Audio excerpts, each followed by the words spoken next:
भुटानाव फैदों नै जोङो ओरैजाय मार्केटिंनि भुटान ग्रिनारि एकदम नै बेनो जाहैबाय भिउ भुटान मार्केटिंनि भुटान बियो ओरैनो लामाजों जों फैदों मोजां मोनदों ना ग्रिनारि मोनदों एकदम बरियानो या ग्रिनारि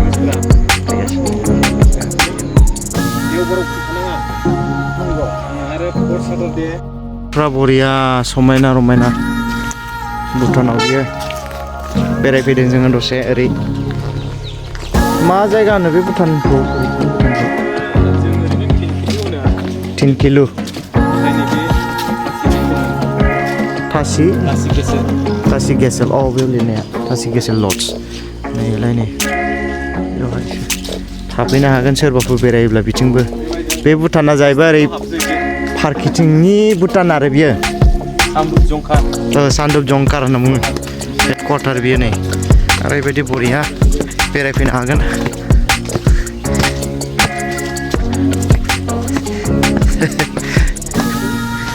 बिथिंनि भुटानावहाय फार्स्ट टाइम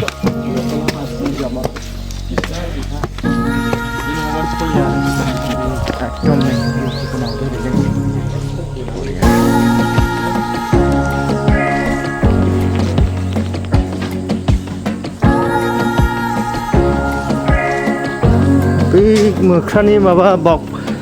डास्टबिनखौनो आंलाय मा जिरायना नाहरखो सानलायदों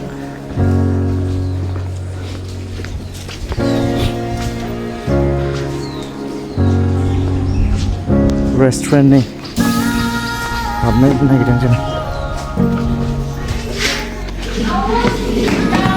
नै जोङो हाबबाय ओरैजाय रेस्टुरेन्टआव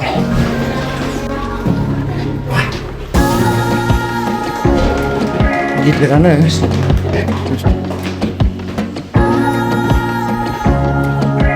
जोंबो नै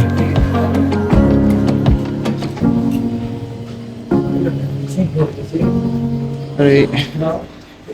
नाङो ओरैथो नै बेनो आरो बिराद मोजां भिउआ नै बिथिंनिफ्राय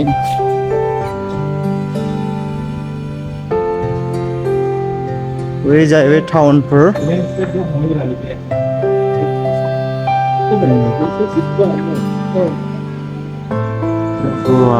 बरिया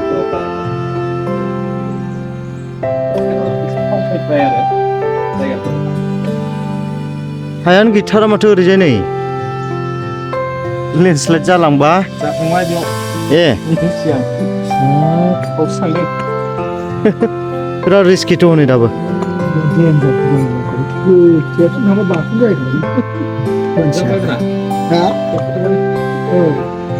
नै टाउनफ्रा न'फ्रा बेफोरनोसै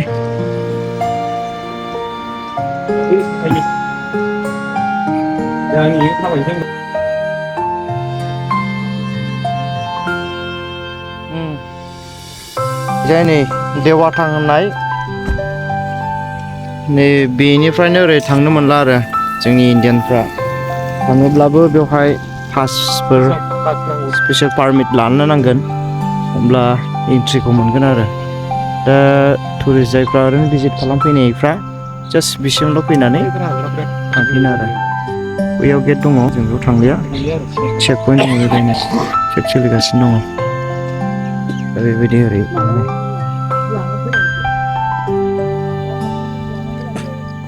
बेबायदि आरो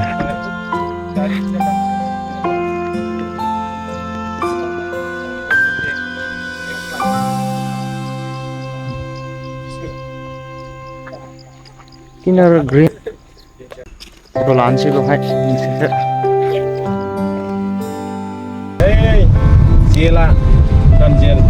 भुटान जेल बै गोजौआवनिया बेनो बैयाव जे वाल होनाय नुदों बियो भुटाननि जेल नुगासिनो गोदाननो बिसिनि लुनाय स्टाइलफ्रा खिन्थु बरिया नुयो मोजां एकदम भुटान जेल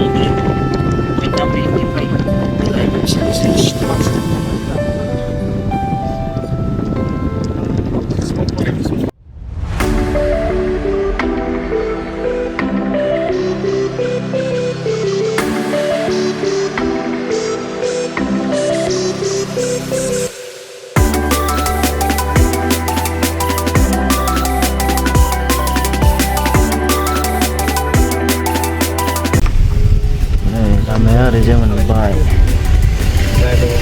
Bhutan 7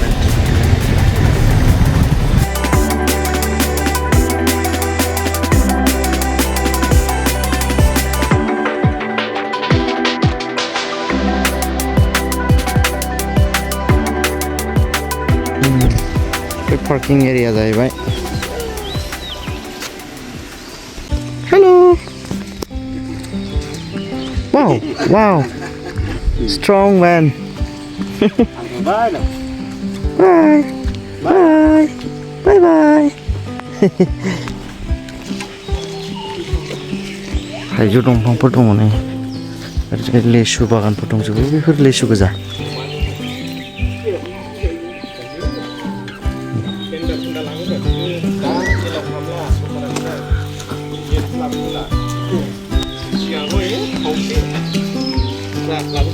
Royal Court of Justice District Court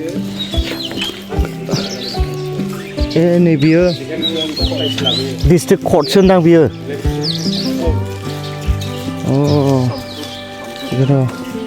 बियो District Court नो नैबेयाव लिरनाय दङ District Court Samdrup Jongkhar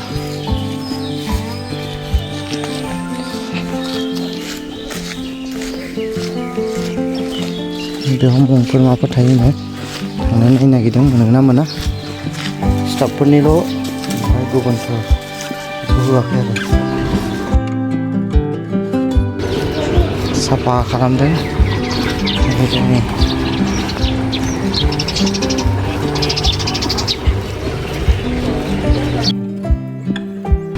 अन्थाइजों लुनायनि एकदम बिराद गोराखा गोम गोमनो बेबायदि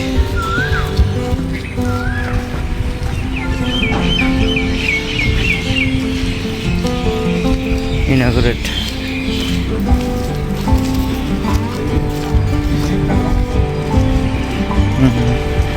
बैयो मुंफोर थाग्रा आरो नैबे नुनायफ्रा साधुफोर बे ड्रेस सेफ्रन ड्रेस गाननानै थाग्रा बिसोरना माबा जागासिनो बिथिं थांहोनाय नङाने ओरैजाय बिसोरना बैयावहाय मेडिटेसन जागासिनो दङ बै सिङावहाय जों थांथ'ला बिथिंहाय उसुबिदा जायो डिस्टार्ब खालामनाय जायो सोर जों ओरै थांफिनसै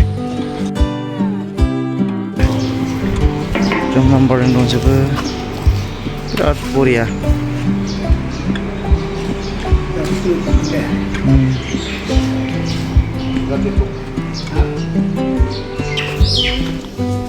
बेबायदि नैबेनो जाहैबाय सिङाव टेम्पोल भिउ बेबायदि नै थाइजौआ फिथाइ थाइबाय नै खाथियावनो नै गाहायावनो फिथाइ थाइबाय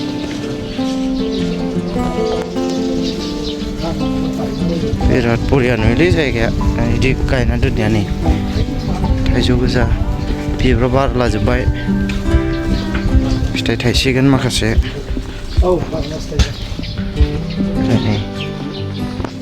बिदि आरो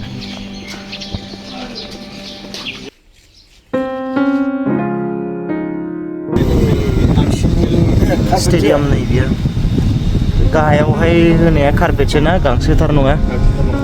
आर्टिफिशियेल बेयाव खेल जाबाय थायो फुटबल खेल ओरैजा आसामनिजोंबो जायो आसामनि फैयो नालाय गेलेनाय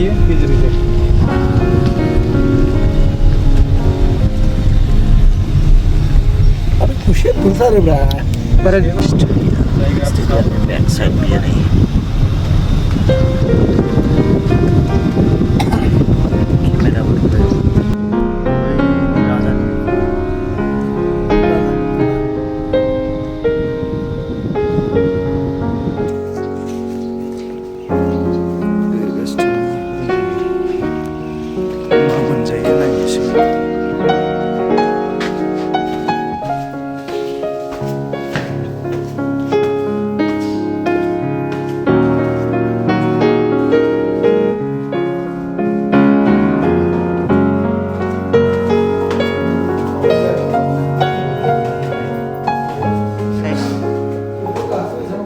बेनो जाबाय भुटाननि फार्स्ट राजाया बे फार्स्ट राजा बिनि फिसाला नैबे बे जाहैबाय सेकेन्ड राजा बिनि उनाव नैबे जालायबाय आरो थारमाने बिनि फिसाला आरो बिनि फिसालाया जाहैबाय नैबे आरो बिनि फिसालाया जाहैबाय बर्थमान बेनो जाजाना दं आरो दासिमावहाय थैथ'वाखै दा नै घरिफोरावबो माफ्रावबो बिसोर जेरावबो बेनि पिक्सारफोरल' नुलाबायगोन आरो बेयाव गासै दासिमावहाय बिसिना साबा राजा सानै साथाम साब्रै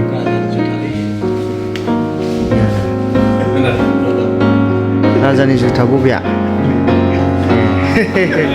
दै माबाग्रा अ बिसोरनि बै बथलफोर दोननाय बायनायालाय बेफोरसो बिदिनो आरो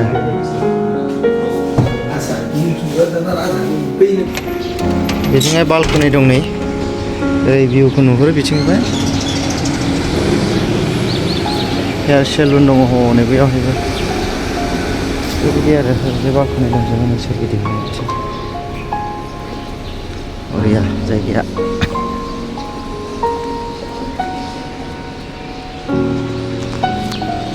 जाहैबाय टाउन जंखार टाउन बेयो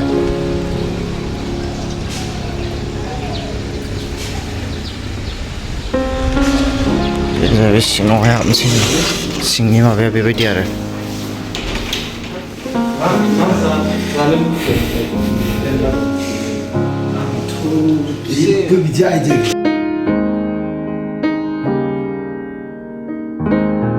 थाफैनो हायो रुम मोनसेयाव नै सानै रुम मोनसेयाव बेसेबांसो लागोन बेवहाय 1500 2000 ए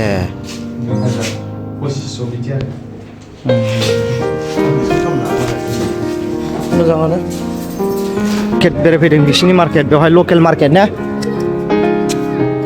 लकेल मार्केट दा बियो मा मा मोनो मैगं थाइगं मोनजोबो नै ओरै संग्राय सान्द्रिफोराव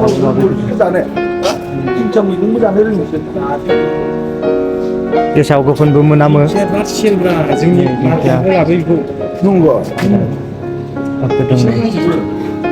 मा मा नांगौ नै मोनजोबगोन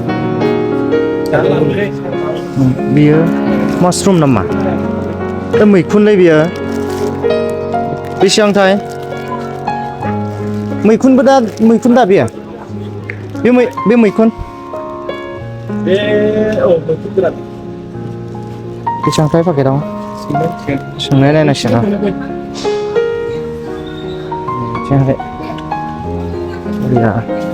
गोजौआव बिदि माबानानै दोनजोबो नै बरिया मार्केटआ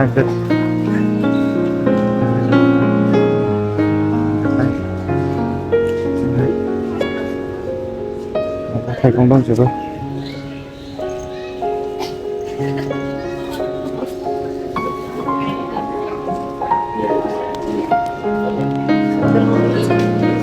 मैगंफ्रा नै दुन्दियाफोर दंजोबो ग्रिन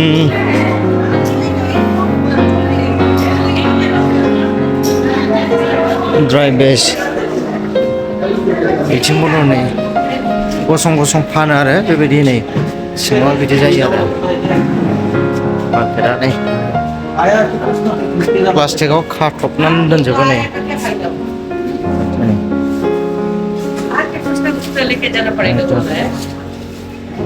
ये मशरूम है क्या? कितना है पैक में? हाँ 150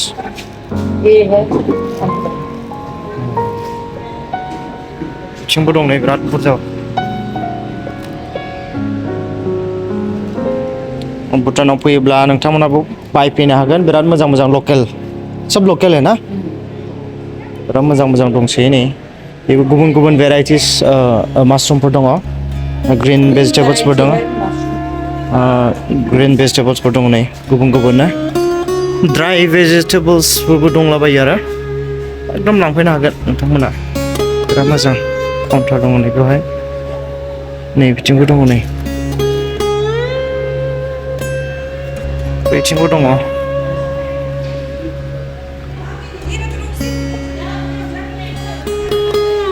ओरैजाय फानदों गासिबो सबाय बिमा मा दंजोबो आरो गासिबो बिथिंबो नाथाय नै 150 गासिबो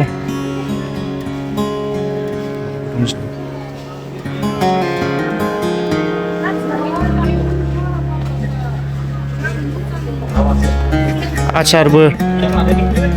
नै ओरैजाय गोजौ दंबावो गोजौ गाखोना नायबावनोसै जोङो गोजौनिफ्राय नै बिदि नुहुरो सुपार मार्केट भुटाननि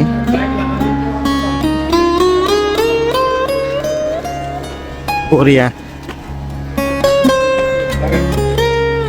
नै बेवहाय बे दङ आरो पियर लकेल फ्रुट्स बिथिंहाय फिथाइ सामथाइ दंजोबो लायनै अरेन्ज मा गासिबो दंजोबो walnut इसको थोड़ के खाना पड़ता है अंदर में रहता है ना walnut कौन सा वो बादाम जैसा बादाम किंतु बेखौ लिरनो बिराद walnut ब्रेन्ड नि थाखाय एकदम मोजां मोनो पट्टर लेके पट्टर से मार के खाना है या कैसे भूटान का तो अभी सीजन नहीं और ये लेमन राउंड लेमन नहीं भी बेलेग साइज से जोंनिथिं है ओके अच्छा बिथिंबो दं नै फ्रुट्स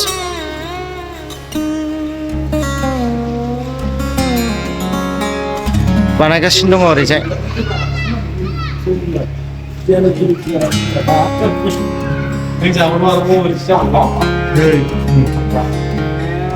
आर्टिफिशियलसोलै नैबे बिराद बरिया नुयो खिन्थु फ्लावारा 50 रुपिस नै बिराद मोजां कितना ये 250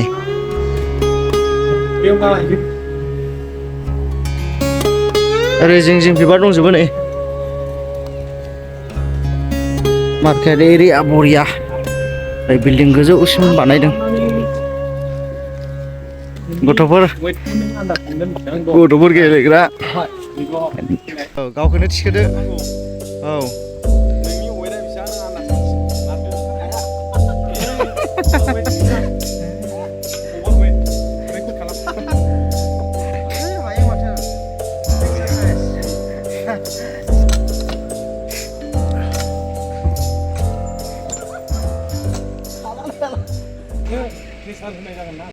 ब्रिज दंमोन बेखौ सिफायबाय ओमफ्राय बे बान्दो ओमफ्राय नै बेयावहाय बान्दो दङ नै बेयावहाय जे फिसा नुदों बेयो जाहैबाय आसामथिं ओरै लांग्रानो फारखेथिं बेजोंसो माइ गायो जाहैबाय होमबा ओरैनो आरो आसामनि बान्दो दैया बेजों थाङो नाथ' खम खारलांलाबाय बे दै बाना गिदिर जाबाथ' होथारो खोमा ना बैयावसो गोलैहैखायो खोमा ओरैनो दैया बे जाहैबाय आसामथिं लांग्रा दै बेयो ओरैनो बेजोंनो माइ गायनाय मानाय थांबाय आरो फारखेथिंनियाबो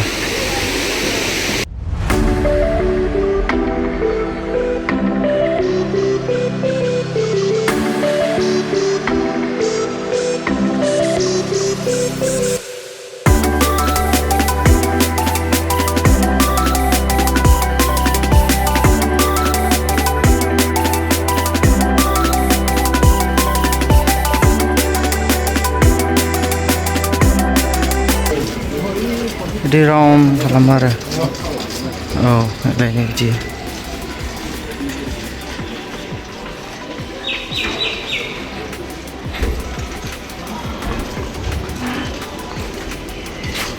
मेडिटेसन खालामो बिसोरो बेबायदि गोसो होनानै फिदिंखायोलै ना